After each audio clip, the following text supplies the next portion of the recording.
In Jesus' name, people of God. This is the word of the Lord for the day, people of God. The Bible says in Genesis chapter 1, from verse 1 to 2. In the beginning, God created the heavens and the earth. And the earth was without form and void, and darkness over the face of the deep. And the Spirit of God was hovering over the face of the waters. And God said, "Let there be light," and there was light. You see, people of God, the Bible says that there's life and death in the power of the tongue, and they that love it shall eat its fruit thereof.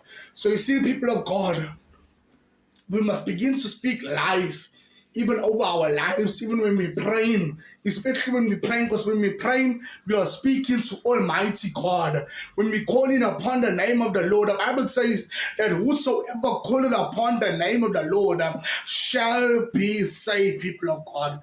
So I just want to make sure you know that the Bible says that there's life and death in the power of the tongue. So I just want to pray over everybody who is listening to this video. Almighty, most gracious Heavenly Father, God Almighty God, creator of the heavens and the earth, Almighty God. God Almighty, I thank you that you reign, Heavenly Father.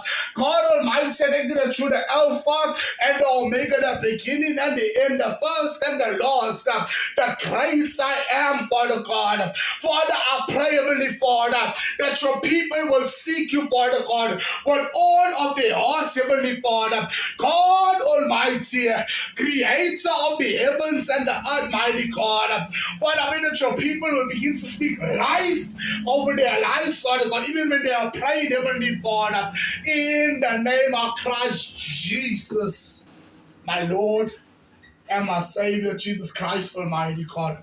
Father, I bless you, I worship you, I praise you. Blessed be the name of the Lord, my God. In Jesus' name, amen. God bless you, people of God.